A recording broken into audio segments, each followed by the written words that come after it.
إلا الله وحده لا شريك له وأشهد أن محمدا عبده ورسوله الذي بلغ الرسالة وأدى الأمانة وناصح الأمة وجاهد في الله حق جهاده فصلوات ربه وسلام عليه.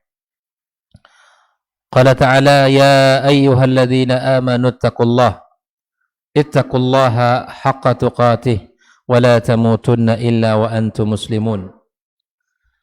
Amma ba'd, kaum muslimin, kaum muslimat, al-hadirin wal hadirat, al-mustami'in wal mustami'at, al-musyahidin wal musyahidat rahimakumullah. Alhamdulillah, pujian syukur kepada Allah Subhanahu wa taala atas izinnya kita bisa duduk dalam majelis yang mulia ini, majelis ilmu yang merupakan sebaik-baik tempat untuk kita rehatkan hati kita dari kelelahan dunia, di mana gelombang pasang surut yang kita hadapi dalam kehidupan mengakibatkan hati kita berubah, merasa letih dan lelah menghadapinya. Tiadalah tempat yang paling nyaman, yang paling bagus untuk mengistirahatkan hati kita dari kelelahan dunia, melainkan pada majelis ilmu seperti ini. Hati kita akan terasa berubah, terasa semangat untuk melakukan amal, mencintai kebaikan, bahkan kita akan senantiasa berusaha untuk istiqamah di jalan kebenaran karena ilmu yang selalu menerangi jalan kita. Oleh itu ikhwah fillah rahimakumullah, marilah senantiasa kita cari tempat yang paling nyaman untuk mengistirahatkan diri kita, jiwa kita, hati kita dari kelelahan dunia, untuk mendapatkan ketenangannya seperti di tempat yang kita berada saat ini. Kemudian kita mengucapkan salat dan salam untuk Nabi Muhammad sallallahu alaihi wasallam. Allahumma salli wa sallim wa barik ala Muhammad. Mudah-mudahan kita mendapatkan syafaatnya pada hari kiamat kelak, dan kita dikumpulkan oleh Allah Subhanahu wa taala bersamanya, bersama Rasulullah sallallahu alaihi wasallam, bersama para sahabat, para tabi'in, dan seluruh hamba-hamba Allah yang saleh yang bersama Rasulullah sallallahu alaihi wasallam. Malam ini kita akan membahas satu tema yang sangat penting dalam kehidupan, bahwa di antara prinsip akidah Ahlussunnah wal Jamaah bahwa orang beriman itu bersaudara. Sebagaimana Allah Subhanahu wa taala menyebutkan dalam ayatnya, innamal mu'minuna ikhwah. Dan Rasulullah sallallahu alaihi wasallam menjelaskan bahwa kita persaudaraan di antara sesama muslim ibarat satu tubuh yang jika satu sakit maka yang lain juga merasakan sakitnya. Rasulullah sallallahu alaihi wasallam mengatakan al-mu'minu lil mu'min kal bunyan. Seorang mukmin terhadap mukmin lain seperti satu bangunan yang kokoh. Yashuddu ba'duhu ba'dha, saling menguatkan, saling menopang, saling memberikan kekuatan pada satu sudut kepada sudut berikutnya, pada satu dinding kepada dinding berikutnya. Begitulah kondisi orang beriman di dalam kehidupan, di dalam keseharian, di dalam bermasyarakat. Dimanapun dia berada, selalu merasakan bahwa dia bersaudara dengan saudaranya seiman dan seakidah. Rasulullah sallallahu alaihi wasallam juga menyampaikan dalam sebuah hadisnya, mathalul mu'minin, perumpamaan orang-orang beriman itu fi tawadihim wa tarahumihim wa ta'atufihim mathal jasadil wahid. Orang beriman itu di dalam berkasih sayang, di dalam cinta kasih, di dalam kelemah lembutan bagaikan satu tubuh. Idza ishtaka minhu adun tada'a sairul jasad. Kalau satunya merasa sakit, yang ini demam, yang ini sakit, ya, yang ini merasakan sesuatu yang tidak nyaman, maka yang lain pun akan merasakan tidak nyaman. Inilah mesti senantiasa kita tanamkan dalam kehidupan orang beriman, bahwa kita ini bersaudara. Cukuplah ini menjadi pegangan kita dalam hidup ini, Musuh kita sudah banyak. Musuh kita sudah banyak. Orang-orang yang tidak ridha dengan Islam sudah banyak. Orang-orang yang tidak senang dengan Islam sangat banyak. Bahkan Islam itu sendiri ada orang-orang yang tidak menyukai dari kalangan muslim itu juga. Maka cukuplah kita menghadirkan rasa bahwa musuh Islam itu sudah banyak, maka kokohkan saf-saf kita. Kuatkan barisan kita. Tunjukkan bahwa kita ini bersaudara. Walaupun terkadang berbeda latar belakang pendidikan, berbeda status sosial, berbeda bahkan tempat ngajinya, bahkan mungkin berbeda dari sisi mulazamahnya, sering duduknya dengan si fulan dan jarang dengan si fulan. Tapi selama yang disampaikan, yang diajak bahwa kitab Allah dan sunnah Nabi sallallahu alaihi wasallam dan mengamalkan ajaran seperti pemahaman para as-salafil ummah, insyaallah kita dalam barisan yang sama, dalam akidah yang sama, maka saling menghargai di antara kita. Untuk itu ikhwah fillah, untuk mengokohkan persaudaraan kita bahwa orang beriman itu bersaudara, ada hak-hak yang mesti kita tunaikan, serta ada adab-adab yang mesti kita jaga antara sesama kita. Yang pertama, adab yang mesti kita perhatikan di dalam kehidupan kita bersaudara, agar persaudaraan ini betul-betul mendapatkan keberkahan di dunia sampai ke akhirat kelak. Maka bangunlah pondasi persaudaraan kita di atas pondasi al-mahabbatu fillah, di atas dasar cinta kepada Allah Subhanahu wa taala, di atas dasar Allah tabaraka wa taala. Bangunlah pondasi persaudaraan orang-orang beriman dengan pondasi iman kepada Allah Subhanahu wa taala.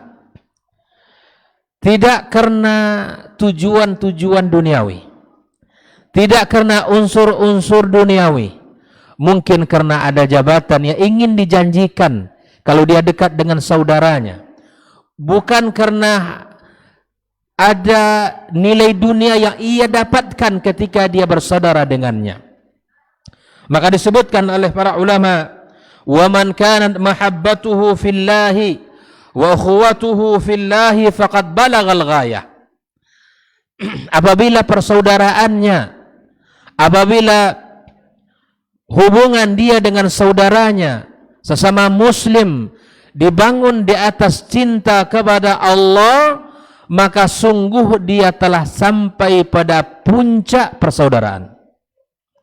Bayangkan, kita ingin, Pak, persaudaraan kita, persahabatan kita bukan karena unsur dunia, karena itu akan mudah untuk hilang.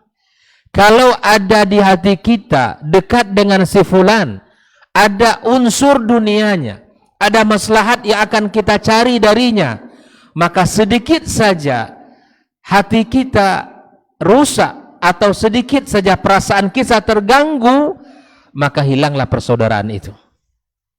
Namun ketika itu dibangun di atas dasar iman kepada Allah Azza wa Jal, insya Allah tidak akan memecahkan hubungan kita, tidak akan mengurangi persaudaraan kita.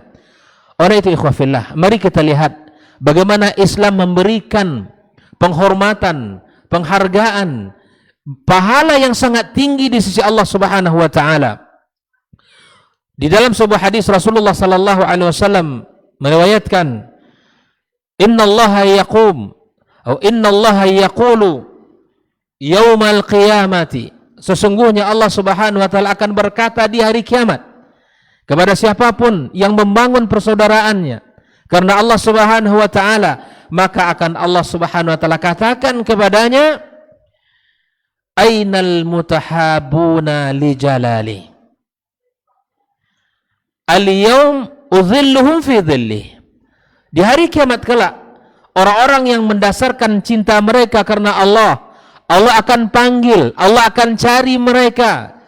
Mana orang-orang yang dulu di dunia mencintai karena atas dasarku, kata Allah Subhanahu wa taala. Hari ini Aku berikan naungan kepada mereka. Masya Allah, tabarakallah. Di hari kiamat kelak, kita tahu semua kondisi kita dalam keadaan yang sangat menakutkan dan menegangkan.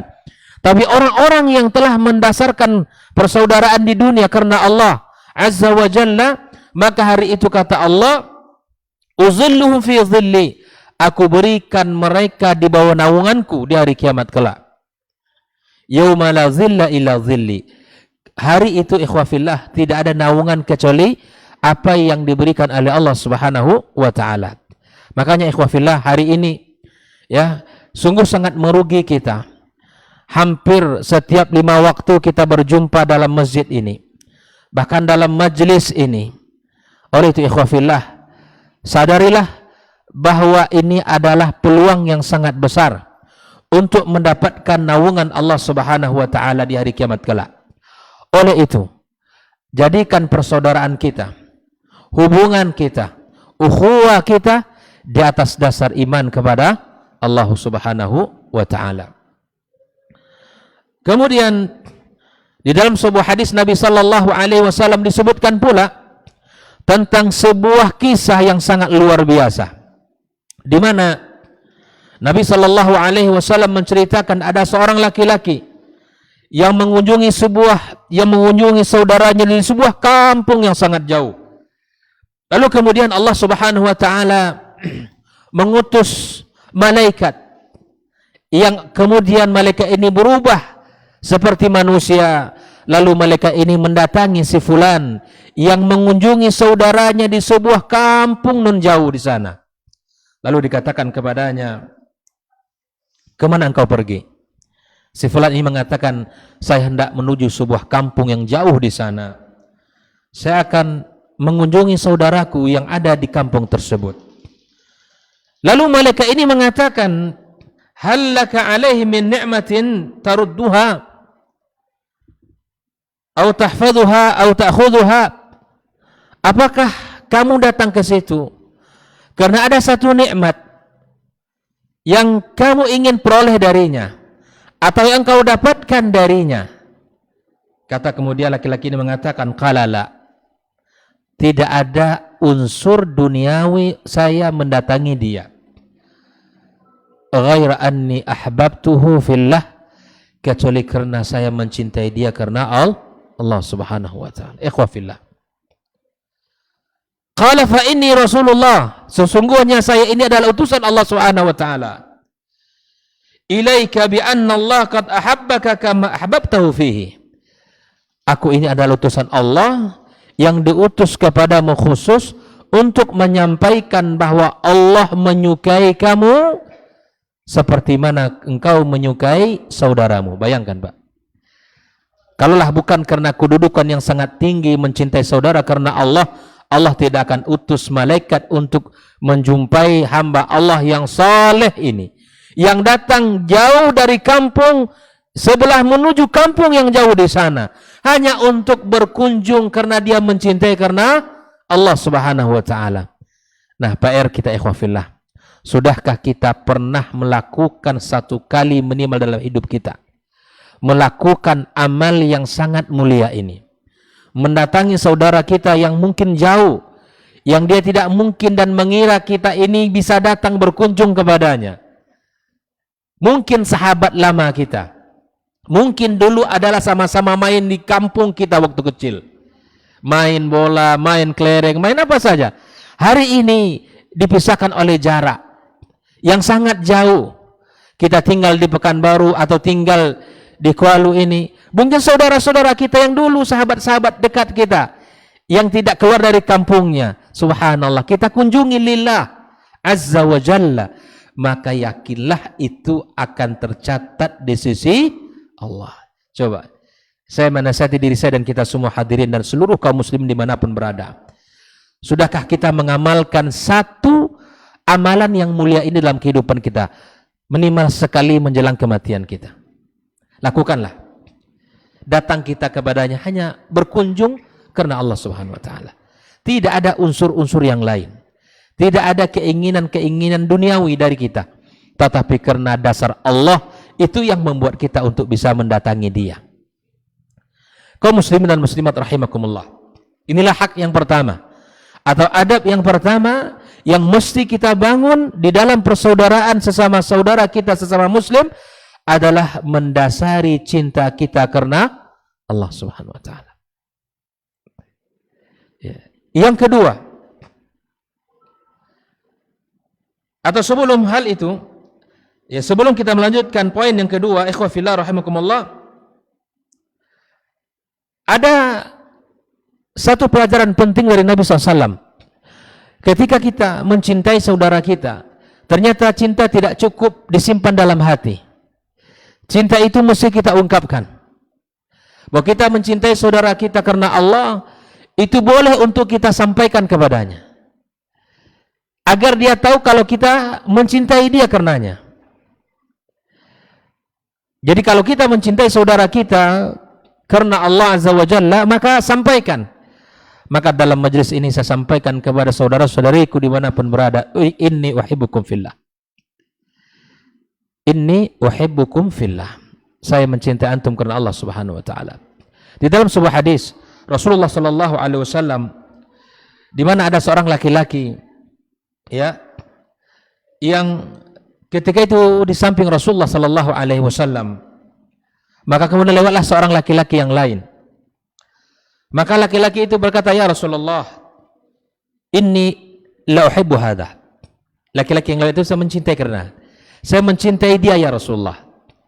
Kata Nabi SAW, faqala lahu Nabi sallallahu alaihi wasallam, "A'lamtahu, apakah engkau telah mengabari dia? Apakah engkau telah mengasih tahu dia?" Qala la. Kata laki-laki ini, "Saya tidak Rasulullah, saya belum sampaikan kalau saya mencintainya karena Allah Subhanahu wa taala." Qala a'limhu, kabari dia.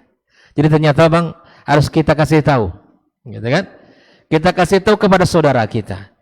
Akhi, inni uhibbuka fillah. Jadi sampaikan sebanyak-banyak mungkin ya kita bisa ucapkan kalimat itu kepada saudara kita. Walaupun barangkali kita baru jumpa dengan dia, tapi kita senang melihatnya. Orangnya lembut, orangnya muda, kelihatan. Orangnya, Masya Allah, mungkin dia menjaga air wudunya ya, atau mungkin dia selalu salat berjamaah. Maka katakan, akhi, uhibbuka fillah. Walaupun mungkin kita tidak tahu namanya, atau mungkin kita baru kenal, ya, baru jumpa, tapi katakan kalimat itu, inni uhibbuka fillah, agar kita mendapatkan fadilah dari keutamaan hadis Nabi sallallahu alaihi wasallam. Ya. Jadi katakan kepada saudaranya, qala inni uhibbuka fillahi faqala ahabbaka Allahu alladhi ahbabtani lahu. Semoga Allah Subhanahu wa taala mencintaimu seperti mana engkau telah mencintaiku. Jadi kalau ada saudara kita mengatakan inni uhibbuka fillah, apa jawabannya? Ahabbakallahu alladhi ahbabtani lah. Ya. Semoga Allah mencintai kamu ya seperti mana engkau telah mencintai diriku. Nah, dijawab, jangan nanti cinta bertepuk sebelah tangan. Jadi saudara kita kalau sudah mengatakan inni uhibbuka fillah, kita katakan pula ahabbakallah, semoga Allah mencintaimu.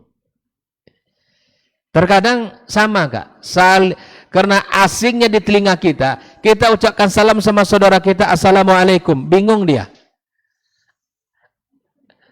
Ada enggak? Kita nih syiar salam ini terkadang tidak terbiasa dalam kehidupan saudara-saudara kita yang ya orang-orang muslimin. Assalamualaikum, kita ulurkan tangan kita ucapkan salam. Bingung dia. Melihat kita ini seakan melihat sesuatu yang aneh gitu. Karena tidak terbiasa mendengarkan salam. Kalau ada saudara kita mengatakan assalamualaikum warahmatullahi, kita jawab waalaikumsalam warahmatullahi wabarakatuh. Jangan kita bingung. Sama halnya ketika saudara-saudara kita mengatakan inni uhibbuka fillah, aku mencintai engkau karena Allah. Maka jawab apa? Ahabbakallah. Ya. Semoga Allah mencintaimu pula sebagaimana engkau telah mencintai diriku. Nah, ini. Jadi kita jawab ungkapan saudara kita dengan ungkapan yang lebih baik kepadanya. Ya kan? Kalau dia mencintai kita, maka kita doakan Allah mencintai dia. Ikhwafillah rahimakumullah. Adab yang kedua yang mesti kita perhatikan di dalam menunjukkan bahwa orang beriman itu bersaudara, al-basyashatu wal-layyinu wat-tawaddudu lil ikhwan. Dia senantiasa menunjukkan wajah yang ceria, wajah yang lembut, dan menunjukkan kasih sayang kepada saudara-saudaranya. Gitu kan? Jadi kalau melihat saudara kita, kita tahulah insyaallah kalau muslim, dia berpeci insyaallah, berjubah, ya, dan mungkin dia pakai baju-baju yang menunjukkan syiar Islam. Sudah, al-basyashah. Kita tunjukkan dengan wajah yang ceria, dengan wajah yang penuh dengan kelemah lembutan, yang penuh dengan cinta kasih kepadanya. Ya, jadi jangan kita melihat saudara kita seperti melihat kepada musuh-musuh kita. Senyumlah kepada saudaranya. Tunjukkan kalau kita ini muslim yang baik, muslim yang sudah ngaji berilmu. Tunjukkan kalau kita ini diperintahkan oleh syariat untuk memperlihatkan dengan wajah yang ceria kepada saudara-saudaranya, wajah yang lembut. Iko ndak pernah senyum. Jadi kalau bahasa orang awaknya apa ya? Wajahnya ketat. Wajahnya masam aja, jumpa tu ndak ada senyum sekali pun. Wajahnya terkunci, ketat. Sulit untuk diajak untuk senyum, sulit. Ikhwafillah rahimakumullah. Ternyata Rasulullah sallallahu alaihi wasallam telah memberikan kepada kita sebuah solusi. Memberikan kepada kita sebuah panduan.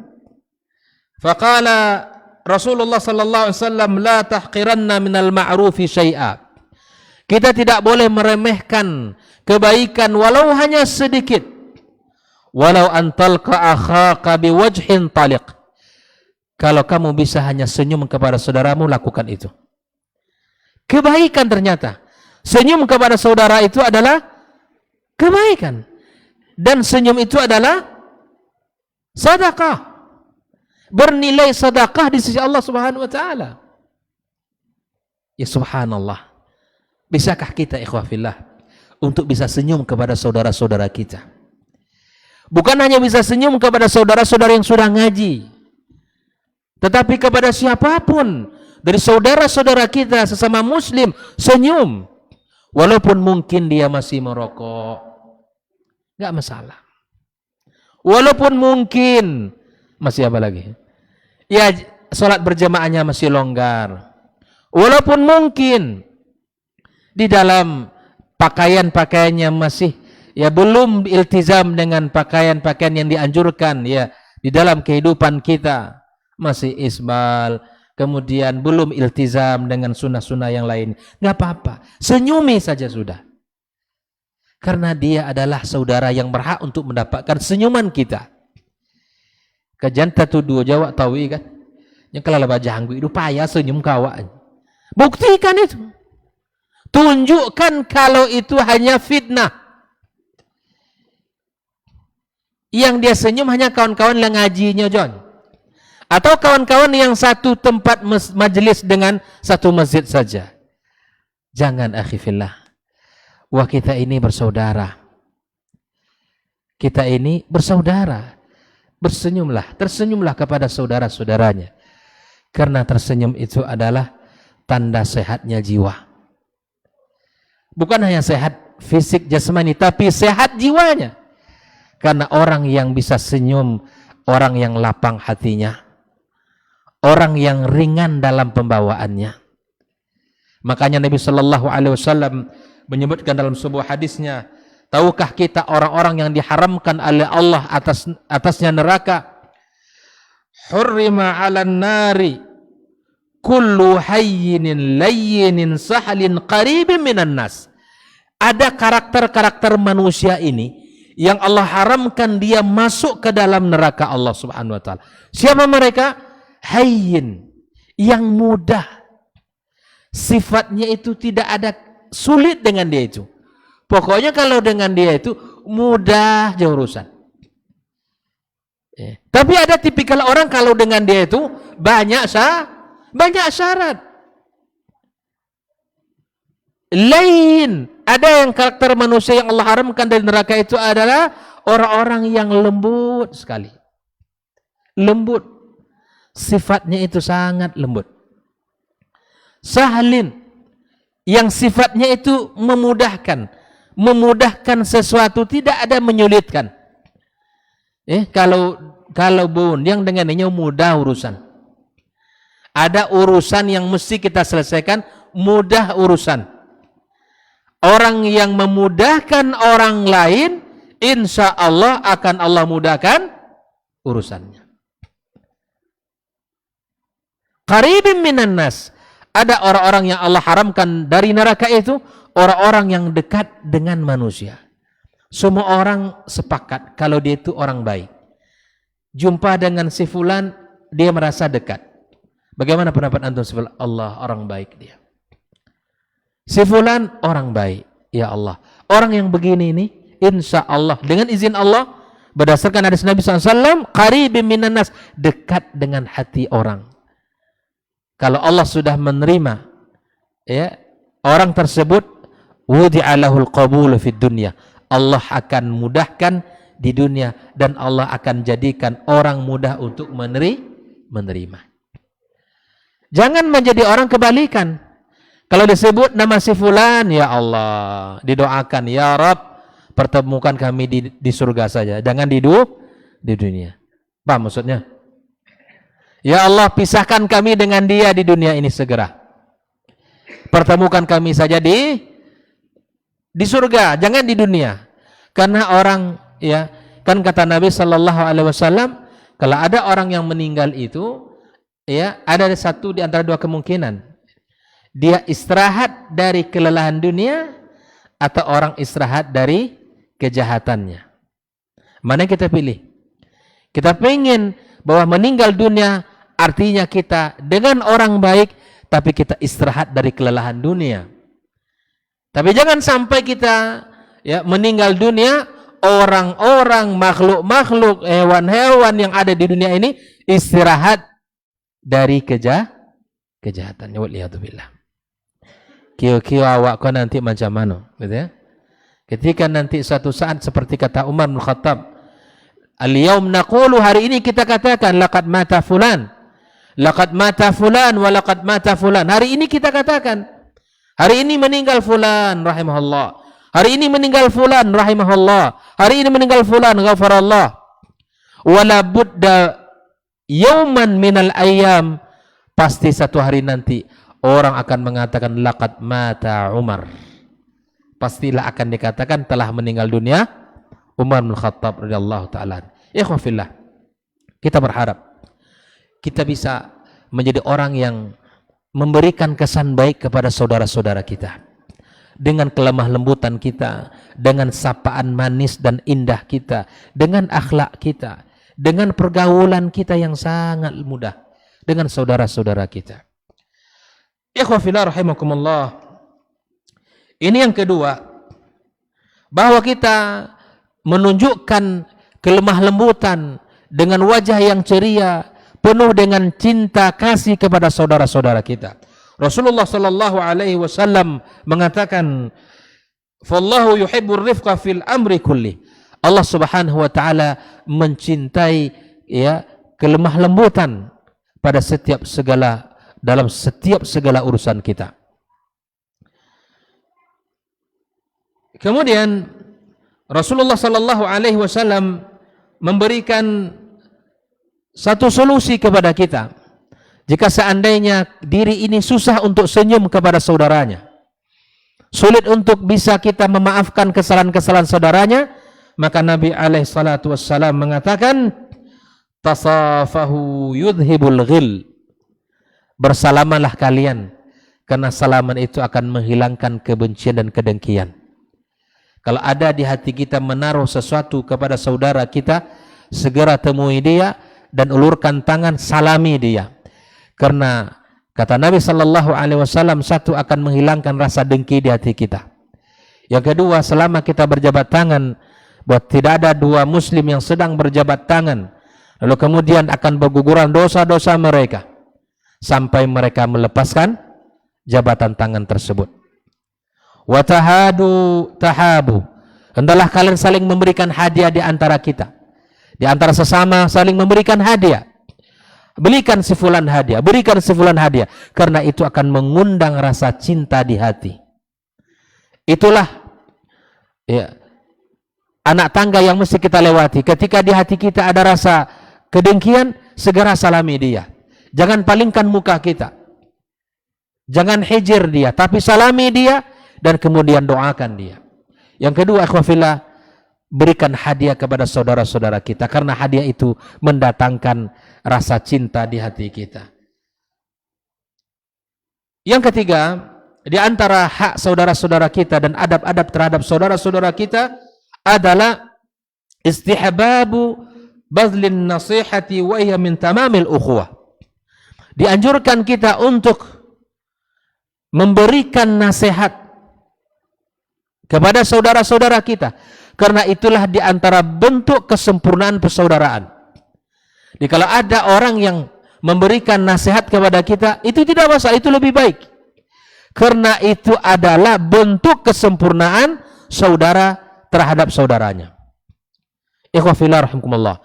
Jadi kalau kita tidak pernah diingatkan, tidak pernah dinasehati, tidak pernah diberikan ya petunjuk oleh saudara-saudara kita, diingatkan, maka yakinlah itu belum sempurna dalam persaudaraan kita. Tapi apabila dia mau untuk menasehati kita, apalagi dalam kondisi salah dan khilaf, dia mau langsung lisannya mengingatkan kita, inilah teman sejati.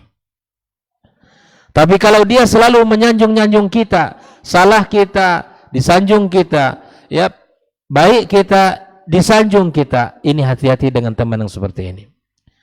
Wahab Ibnu Munabbih menyebutkan, di antara ya mukmin itu dia harus bersahabat dengan mukmin yang bisa menunjukkan kesalahan-kesalahannya, yang bisa mengingatkan dia jika khilaf. Inilah teman yang baik, bukan menyanjung-nyanjung ketika kita berhadapan dengannya atau ketika kita berada di belakangnya. Salah kita dia tutupi, tidak mau lisannya untuk mengingatkan kita. Ini bukanlah sifat yang baik untuk saudaranya. Tapi ketika dia salah, ingatkan, karena bentuk cintanya kepada saudaranya. Disebutkan dalam sebuah hadis, Jarir bin Abdullah, qala bay'atu Rasulullah sallallahu alaihi wasallam ala iqamati shalah wa ita'iz zakati wa nushi li kulli muslim. Aku memberikan baiatku kepada Rasul sallallahu alaihi wasallam untuk mendirikan salat, untuk membayarkan zakat, dan untuk memberikan nasihat kepada setiap muslim. Jadi ternyata ikhwah fillah, hak saudara kita dari kita adalah untuk mendapatkan nasihat dari kita. Makanya di antara hak saudara yang tidak boleh ditolak apa? Ketika dia minta dinasehati, maka wajib untuk kita penuhi. Ustaz, akhi, bang, gitu ya, tolong nasihati saya lagi futur. Akhi, tolong nasihati anak lagi dalam kondisi yang galau dan seterusnya, dalam kondisi yang tidak stabil. Maka wajib ketika saudara kita minta nasihat, wajib untuk kita beri nasihat, tak boleh ditolak, karena itu hak yang mesti kita penuhi. Rasulullah sallallahu alaihi wasallam mengatakan, ad-dinun nasihah, agama ini adalah nasihat secara umum. Qulna liman ya Rasulullah, untuk siapa nasihat itu ya Rasulullah? Qala lillahi, untuk Allah, wali kitabihi, untuk kitabnya, wali rasulihi, untuk rasulnya, wali a'immatil muslimin, untuk pemimpin kaum muslimin, wa amatim, dan untuk masyarakat umum, muslim secara umum. Dijelaskan oleh para ulama apa makna an-nasihatu lillah. Nasihat untuk Allah itu artinya adalah kita membela agamanya. Ya, kita membela agama Allah Subhanahu wa taala. Adapun nasihat ya untuk kitabullah artinya kita azabhu anhu wal muhafadzah ala tilawatihi. Kita membela Al-Qur'an, kita jaga kesucian Al-Qur'an, kita membaca Al-Qur'anul Karim. Ya, inilah makna-makna di antara makna an-nasihatu li kitabih. Wan nasihatu li rasulih iqamatu sunnatihi. Kita mendirikan sunnah Nabi sallallahu alaihi wasallam. Itu makna an-nasihatu li rasulih. Adapun nasihat untuk para pemimpin kaum muslimin adalah ta'atuhum wal jihadu ma'ahum, mentaati perintah-perintah mereka dan kita berjihad bersama para pemimpin kita. Wal muhafadzatu ala bai'atihim, kita menjaga ketaatan kita kepada mereka. Ikhwah fillah rahimakumullah. Maka hak yang berikutnya adalah di samping kita membangun pondasi persaudaraan di atas iman kepada Allah, yang kedua kita memperlihatkan wajah yang ceria, wajah yang lembut kepada saudara-saudara kita. Kemudian kita memberikan nasihat kepada saudara-saudara kita. Yang keempat adalah bagian yang paling penting, at-ta'awun fima bainal ikhwan. Kita saling tolong menolong, saling memberikan ya pertolongan kepada saudara-saudaranya. Jika ada yang sulit, kita datang memberikan solusi kepadanya. Kalau dia membutuhkan, kita datang memberikan bantuan. Inilah persaudaraan yang diinginkan oleh agama kita. Rasulullah sallallahu alaihi wasallam ya menyebutkan di dalam hadis yang sudah kita bacakan tadi, al-mu'minu lil mu'min kal bunyan yashuddu ba'dahu ba'dha wa shabbaka baina asabi'ihi. Nabi ketika menjelaskan perumpamaan orang beriman seperti bangunan, maka Nabi sallallahu alaihi wasallam merapatkan jari jemarinya. Begini kuatnya persaudaraan itu, ya. Bukan kita saling sikut menyikut, bukan kita saling ya tendang menendang, bukan kita saling hujat menghujat, tapi kita datang sebagai seorang mukmin yang ringan tangan kita memberikan bantuan kepada saudara-saudara kita.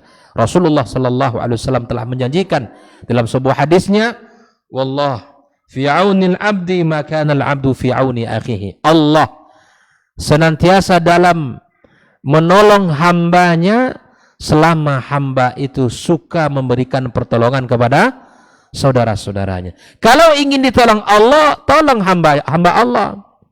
Kalau ingin diperhatikan Allah, perhatikan hamba Allah. Memperhatikan hamba Allah itu dalam rangka cinta kepada Allah Subhanahu wa taala. Apalagi memperhatikan orang-orang lemah, memberikan pertolongan kepada orang-orang kecil. Sungguh tidak ada unsur duniawi yang kita inginkan dari menolongnya. Tapi mungkin ketika kita menolong orang-orang yang memiliki jabatan atau orang-orang yang memiliki kekayaan, barangkali ada di hati kita yang lemah ini unsur-unsur duniawi yang terbesit di situ. Tapi kita minta ampun kepada Allah Subhanahu wa taala atas apa yang telah mungkin dipikirkan. Namun ketika kita melihat hamba Allah yang kecil, yang lemah, yang miskin, yang sulit, kita datang. Tidak ada yang bisa menggerakkan hati kita karena Allah. Tidak ada yang bisa membuat kaki kita bisa melangkah ke tempatnya kecuali Allah. Dan yakinlah hal itu sangat mahal. Makana lillahi yabqa wa makana li ghairihi yazul. Itulah nasihat Imam Malik, bahwa sesuatu yang dilakukan karena Allah itu akan berkekalan di sisi Allah Azza wa Jalla. Namun ketika sesuatu dikerjakan bukan karena Allah, akan mudah hilang dan sirna.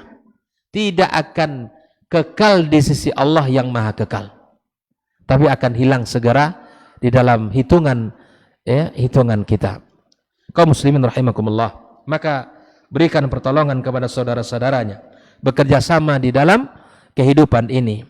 Jangan hidup kita mandiri, hidup ego, tak mau kita dengan saudara-saudara kita, bahwa kita ini makhluk yang tidak bisa berdiri sendiri, ya, makhluk yang selalu membutuhkan orang lain.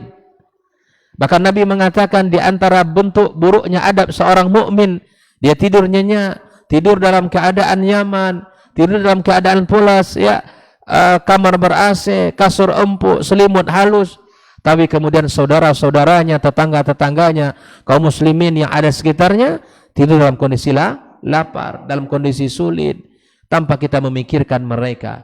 Ini bukanlah mukmin yang baik di sisi Allah Subhanahu wa taala. Ikhwafillah, semampu yang bisa kita lakukan, lakukan. Buktikan kalau kita ini bersaudara. Buktikan kalau kita ini bersaudara. Insyaallah ya, dalam Idul Adha insyaallah kita akan buktikan bahwa kita akan berbagi sesama saudara-saudara kita. Kita akan berbagi yang mungkin selama 1 tahun tidak pernah makan daging, ya kan? Kita akan berikan daging kepada saudara-saudara kita. Ada yang 1 tahun tuh bang tidak makan daging, bang. Berapa daging sekilo gini, bang? 160 kayak kalau daging dalam. Subhanallah. Ada orang di antara saudara kita yang tidak mengicap daging kecuali setahun. Mungkin hanya ketika Idul Adha saja. Tidak sanggup Pak untuk beli daging. Maka itu ikhwafillah, kita berbagi sama saudara kita nanti insyaallah ya, bagi kalau bisa bukan hanya bagi daging, tapi kita bagi juga ya kawan lawan dari daging tuh. Ada akan dimakan dehnya. Kaum muslimin rahimakumullah. Berikutnya, di antara adab yang mesti kita jaga kepada saudara-saudara kita, tawadul ikhwanu fima bainahum wa adamut takabbur awil fakhr alaihim. Kita berakhlak dengan akhlak yang tawadu. Ya, memiliki sifat tawadu. Ya, di mana kita ini merendahkan diri dalam artian kita tidak menyombongkan. Kita tidak busungkan dada kita. Kita tidak sebut-sebut kalau kita orang berpunya. Kita tidak sebut-sebut kalau kita orang berpangkat, berjabatan. Tidak. Kita saudara, wahai saudaraku. Kita orang-orang hamba Allah yang biasa. Maka jadilah orang yang low profile gitu ya, kata orang hari ini ya. Kita menjadi orang yang tidak kelihatan beda statusnya. Biasa saja kita. Kita ramah kepada siapapun. Kepada anak-anak kecil kita ramah. Kepada yang sebaya kita ramah. Kepada orang yang lebih tua kita ramah. Kepada orang yang baru kenal kita ramah. Terkadang memang zaman sekarang ini payah untuk ramah. Ada orang yang ingin ramah tapi kita takut. Iko bau kenal lah contoh akrab Jawa. Karena banyak modus ya, begitu. Tapi kita berlindunglah kepada Allah Subhanahu wa taala ya. Ini siapa pula hamba Allah gitu ya. Bau kenal sok-sok ramah lah Jawa. Sok-sok dekat lah Jawa. Tapi insyaallah kalau kita berikan itu lillah, insyaallah Allah akan jaga kita. Kalau ada orang yang ingin menyapa kita dengan keramahannya, sambut pula dengan keramahannya. Kan tidak rugi ke senyum Pak ya? Tidak rugi kita senyum, tidak rugi kita menyapa kepada saudara-saudara kita. Nabi SAW mengatakan, wa ma tawada'a ahadun lillahi illa rafa'ah. Tidak ada seorang hamba yang tawaduk kepada saudaranya. Tidak ada seorang pun yang tawaduk karena Allah Subhanahu wa taala kecuali Allah angkat derajatnya. Bayangkan. Kita tidak hina kalau kita merendahkan diri di depan orang lain. Kecuali malah dia akan diangkat oleh Allah. Ingat hadis ini. Wa ma tawada'a ahadun lillahi illa rafa'a. Tidak ada seorang hamba pun yang tawaduk karena Allah kecuali Allah angkat dia di sisinya. Bayangkan. Kalau kita ingin diangkat-angkat orang itu sulit. Hati kita ini mudah untuk bersedih. Hati kita ini mudah untuk berkecil hati. Ya. Kalau kita mencari orang untuk memuji kita, kalau itu tidak kita dapatkan, cepat kali hati kita bersedih. Maka tujulah Allah yang tak pernah mengecewakan siapapun dari hambanya. Jadikan ujung dari segala perbuatan kita Allah. Ujung dari segala amal saleh kita Allah. Itu akan membahagiakan diri kita karena Allah tidak pernah mengecewakan hambanya. Yang berikutnya ikhwafillah, Di antara hak saudara kita dan adab yang mesti kita jaga, salamatus sadar. Itu kita berlapang dada. Berlapang dada ini bukanlah perbuatan yang ringan. Bukanlah sesuatu yang mudah. Tapi dia adalah sesuatu yang sangat indah dan sesuatu yang sangat bernilai di sisi Allah Tabaraka wa Ta'ala. Orang yang punya lapang dada itu hidupnya bahagia. Orang yang lapang dadanya maka hidupnya akan mudah dan ringan. Karena tidak menjadikan sesuatu yang ia temui dalam kehidupan menjadi beban.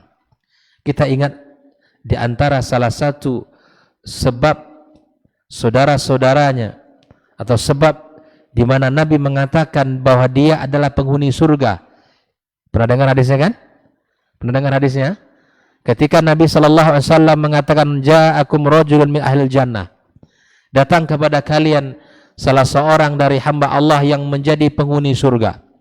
Para sahabat kaget melihatnya, orang biasa datang dengan baju biasa, menenteng sendalnya, duduk dalam majelis Rasul sallallahu alaihi wasallam.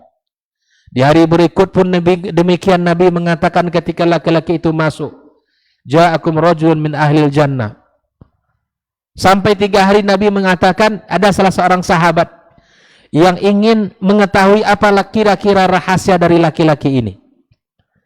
Lalu kemudian dia datang bertamu ke rumahnya 3 hari 3 malam. Ingin mengintip apa yang dilakukan oleh sahabat ini. Sehingga Nabi mengatakan rajulun min ahlil jannah. Setelah 3 hari tidak ditemukan hal yang spesial.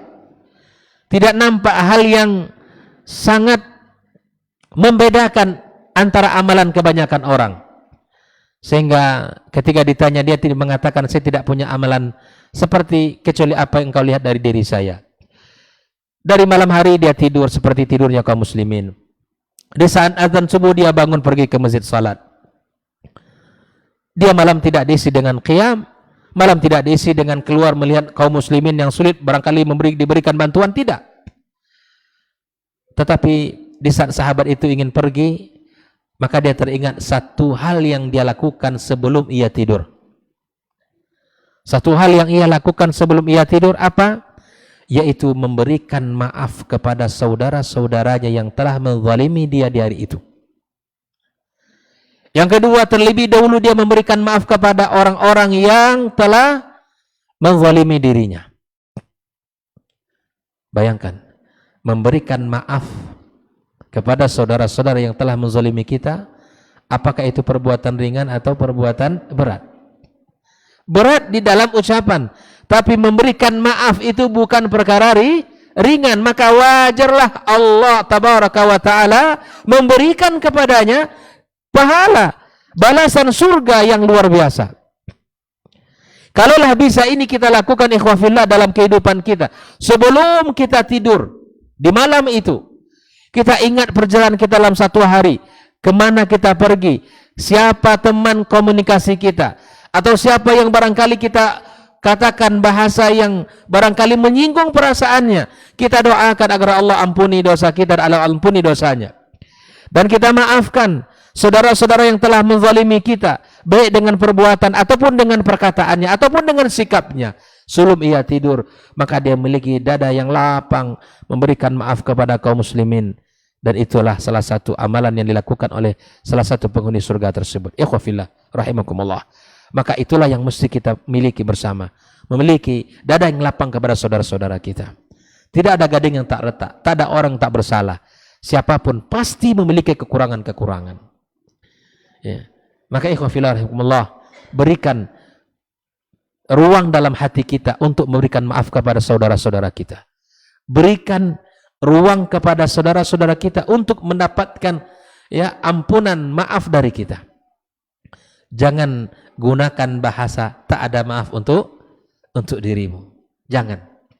Allah saja memaafkan kesalahan kita, yang maha kaya dan maha kuasa, apalagi kita yang makhluk yang lemah seperti ini, yang tentunya lebih mulia untuk kita berikan maaf kepada saudara-saudara kita.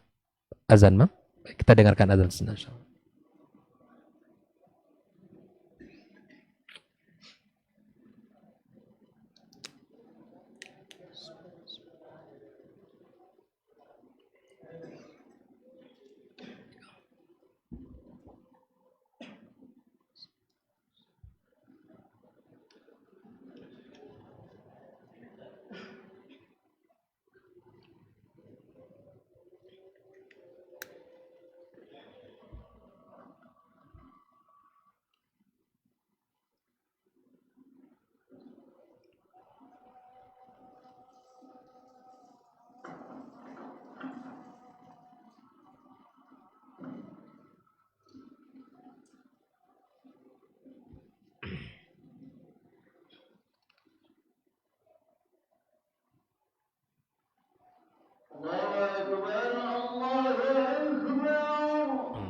Allahu Akbar.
Bismillahirrahmanirrahim. Kita lanjutkan kajian kita, bahwa yang berikutnya di antara adab-adab yang mesti kita perhatikan terhadap saudara-saudara kita dan hak-hak mereka yang mesti kita berikan adalah ihsanul dzan bil ikhwani wa adamu tajassus alaihim, di mana kita harus berbaik sangka kepada saudara-saudara kita dan kita menghindari at-tajassus.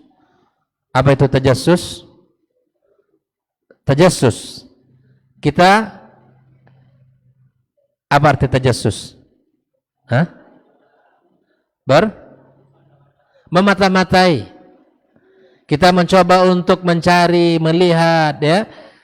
Kemudian kita mencoba untuk melihat kekurangannya dengan melihat kondisi-kondisinya. Maka ikhwafillah rahimakumullah, di antara bentuk ihsanudzan kepada saudara-saudara kita adalah apa? Kita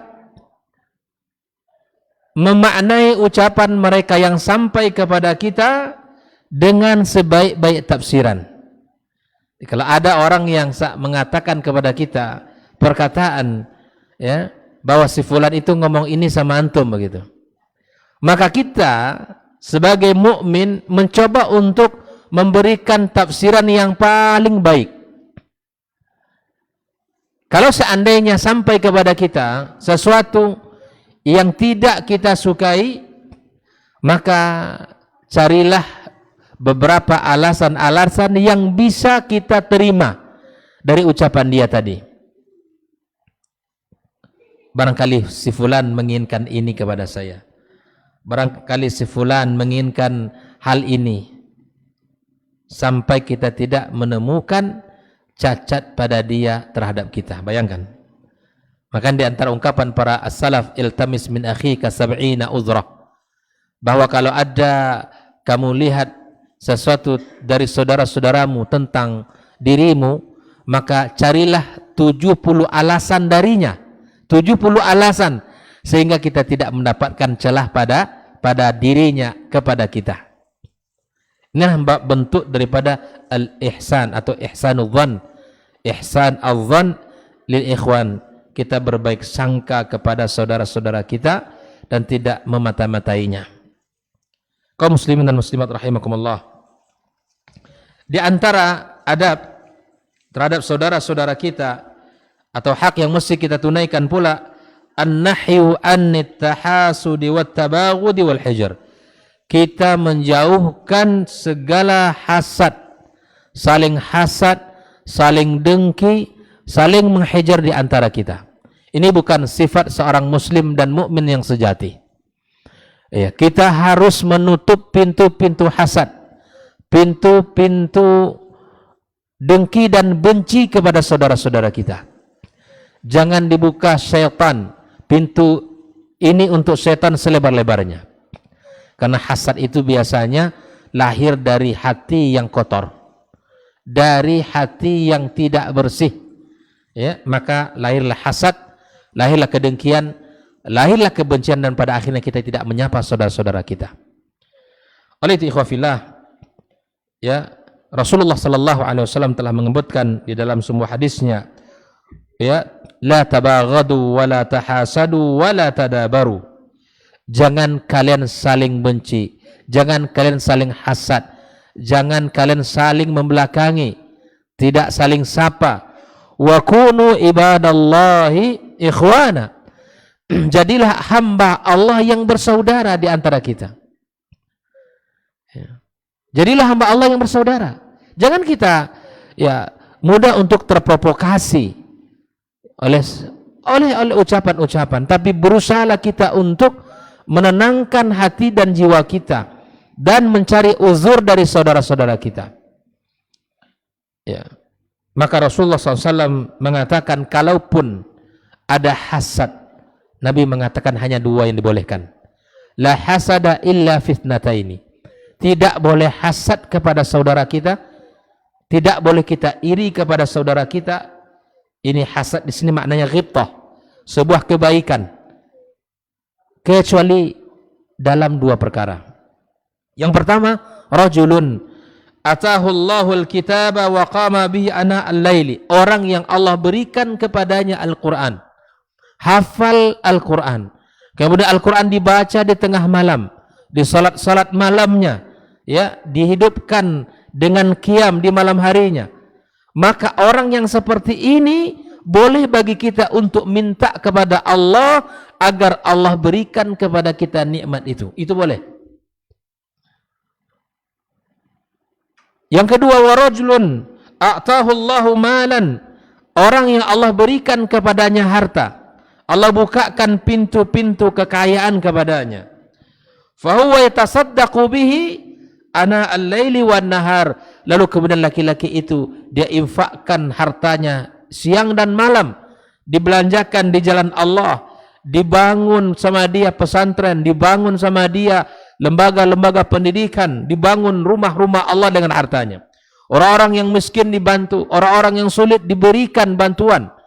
Semua kaum muslimin merasakan kebaikan. Orang yang seperti ini boleh kita iri dengan mengatakan, ya Allah, berikan kepada hambamu ini seperti mana engkau berikan kepada si fulan, aku akan lakukan seperti ia lakukan. Ini boleh. Kalau pada orang itu ada Al-Quran, kalau ada pada orang itu harta, yang kedua-dua kebaikan ini, Al-Quran digunakan sama dia, dipakai dalam kehidupan, didirikan ya malam, diisi dengan qiyam. Harta yang ia punya tidak disimpan di rekeningnya, tapi kemudian dibagi, dipinjamkan kepada saudara-saudaranya, dibelanjakan di jalan Allah, ya, maka ini boleh kita iri. Boleh kita iri. Karena Nabi mengatakan dua hal ini sangat mulia, dan boleh kita mengatakan kita mengharap kepada Allah, Allah berikan itu kepada kita. Tapi apabila kita mendoakan bahwa kalau kedua nikmat itu hilang darinya, maka inilah hasad. Karena hasad itu akan menghapuskan kebaikan-kebaikan kita, sebagaimana api menghanguskan, sebagaimana ya api menghanguskan kayu bakarnya. Ikhwafillah. Berikutnya, di antara hal yang mesti kita perhatikan terhadap saudara-saudara kita adalah an-nahyu anit tabadhu bil alqab. Dilarang kita untuk memanggil saudaranya dengan sebutan gelar. Ya. Ini kebiasaan buruk yang masih ada dalam kehidupan saudara sesama muslim. Ya, ini biasanya masyarakat yang sedikit ilmu akan mudah memanggil saudaranya dengan gelar. Ya. Gelar, ya. Kalau orangnya gemuk, misalnya pendek, dipanggil dengan sebutan ini. Atau mungkin kulitnya tidak secerah kulit dia, dipanggil dengan sebutan ini. Atau mungkin rambutnya lebih khas dari rambut orang lain pada umumnya, dipanggil dengan sebutan itu. Ini tidak boleh. Memanggil dengan gelar bukan ciri mukmin yang baik. Karena dia telah diberikan nama oleh orang tuanya, dan nama itu adalah doa, panggil dia dengan namanya. Biasakan itu. Kita yang sudah ngaji ini sudah selesai sudah. Yang sudah tahu ilmunya, tinggalkan saling memanggil dengan gelar-gelar yang tidak baik. Nah, ini. Kalau masih dalam kehidupan masyarakat terbiasa dengan panggilan-panggilan gelar, sebutan-sebutan, ya sesuatu yang tidak disukai olehnya, maka ini bukanlah mukmin yang baik. Allah Tabaraka wa Taala telah mengatakan, wala tanabazu bil alqab bi'sal ismul fusuku ba'dal iman.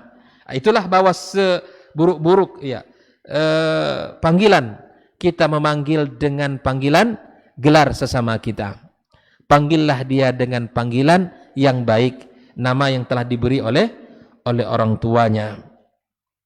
Kemudian ikhwafillah rahimakumullah, di antara hak saudara yang mesti kita tunaikan, al-islah bainal ikhwani. Kita berusaha untuk mendamaikan antara dua saudara yang sedang bertikai. Jangan biarkan larut-larut dalam permusuhan. Jangan biarkan mereka hanyut dalam kebencian. Tapi jadilah orang yang bisa memberikan ya solusi terhadap pertikaian mereka. Dengan cara seperti apa? Dengan cara mendatanginya, mengatakan dengan perkataan yang baik kepada saudaranya. Karena di antara salah satu hal yang boleh kita katakan yang bukan sesungguhnya adalah saat seseorang ingin mendamaikan saudaranya. Bisa dipahami, Bang? Ada orang yang bertikai antara si fulan dengan si fulan. Kita datang, kasihan menengok mereka ini dalam kebencian dengan pertikaian yang sudah sekian lama. Maka kita mencoba untuk mendekati apa sebetul masalah antum berdua ini. Maka diutarakanlah. Kemudian cari pula data ke sebelahnya. Lalu kemudian kita menyimpulkan solusi untuk keduanya. Barangkali kita menemukan satu kalimat yang jika ini kita katakan kepada saudara kita yang satu ini, dan sesungguhnya perkataan itu tidak ada dari saudaranya, maka sungguh itu dibenarkan untuk diucapkan. Tidak dianggap bohong. Karena dalam rangka kita mendamaikan saudara-saudara kita. Jangan biarkan mereka dalam kebencian. Jangan biarkan dalam permusuhan dan pertikaian. Rasulullah sallallahu alaihi wasallam mengatakan, "Ala ukhbirukum bi afdali min darajatis siyami was salati was sadaqah." Maukah kalian aku tunjukkan kepada kalian keutamaan melebihi dari derajat orang-orang yang berpuasa, derajat orang-orang yang mendirikan salat dan orang-orang yang bersedekah? Qalu bala ya Rasulullah, tentulah kami menginginkan wahai Rasul. Qala ya salahu zatil bayyin, salahu zatil bayyin, yaitu mendamaikan orang-orang yang dalam kondisi tidak normal, dalam kondisi tidak baikan. Fa inna fasada dzatil bayyin hiyal haliqah. Sesungguhnya ketika hubungan ini rusak, maka disebut oleh Nabi dengan al-haliqah. Al-haliqah itu yang mencukur. Orang yang tidak sapa dengan saudara-saudaranya, yang tidak saling tegur sapa, yang tidak baikan dengan saudara-saudaranya, maka itu adalah al-haliqah. Al-haliqah itu mencukur. Apa yang dicukur? Kebaikan-kebaikan kita hilang, hangus di sisi Allah Subhanahu wa taala. Bayangkan. Maukah kita amal kebaikan kita hilang di sisi Allah? Tidak. Maka damailah kepada saudara-saudara kita. Ada orang yang terlihat tidak damai, kita datang berusaha untuk mendamaikan. Karena kita tidak ridha kebaikan mereka ini hilang di sisi Allah Subhanahu wa taala. Ikhwafillah rahimakumullah. Rasulullah SAW menyebutkan dalam sebuah hadis riwayat Bukhari dan Muslim, kulla yaumin tatlu fi syamsu ya'dilu bainan nasi sadaqah. Bahwa setiap hari terbit matahari terbit, maka sama nilainya di antara sesama kaum muslimin, bahwa ketika setiap matahari terbit, maka akan bernilai sedekah bagi setiap orang-orang yang beriman, bagi setiap orang-orang yang beriman. Kapan? Ketika dia mendamaikan ya'dilu bainan nas, ketika dia mendamaikan, bisa berbuat adil, bisa berbuat baik kepada saudara-saudaranya. Ikhwafillah rahimakumullah. Maka ini yang harus kita lakukan kepada saudara-saudara kita. Kemudian di antara hak saudara kita adalah hifdzus sirri wa adam ifsaihi. Kita menjaga rahasia saudara-saudara kita dan tidak kita membeberkannya. Kalau ada orang mengatakan kepada kita, saudaraku, ini adalah hal amanah, rahasia, maka pegang baik-baik. Tidak boleh kita untuk menceritakan kepada orang lain.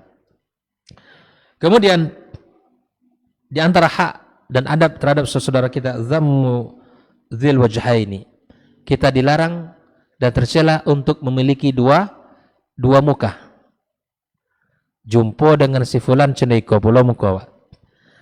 Jumpa dengan si ilan begini pula kata kita. Ini tidak benar. Ini orang yang seperti ini adalah seperti dua mata pisau yang tajam, yang tidak akan memberikan keselamatan, bahkan membahayakan dirinya sendiri. Oleh ikhwafillah, jangan sampai kita termasuk orang-orang yang seperti ini. Nabi SAW mengatakan, tajidu min syarrin nasi yaumal qiyamah indallahi zal wajhaini. Orang yang paling buruk di hari kiamat kelak di sisi Allah Subhanahu wa taala adalah orang yang memiliki dua muka. Ya kan? Memiliki dua muka. Alladzi ya'ti haula biwajhin wa haula biwajhin. Menghadap orang tersebut dengan seperti ini. Ketika berjumpa dengan yang lain begini pula. Nah, ini orang yang memiliki dua muka itu adalah orang yang paling buruk nanti di hari kiamat kelak di sisi Allah Subhanahu wa taala. Jadilah orang yang lurus, orang yang lempeng, orang yang muda, apa adanya kita ini. Tidak perlu kita menjaga sesuatu, menjaga image kalau bahasa kita, menjaga image, kemudian lurus, manusia biasa saja sudah. Jadilah hamba Allah yang layyin, hayyin, sahal. Hamba Allah yang mudah, hamba Allah yang lembut, hamba Allah yang dekat dengan manusia. Jadilah seperti itu.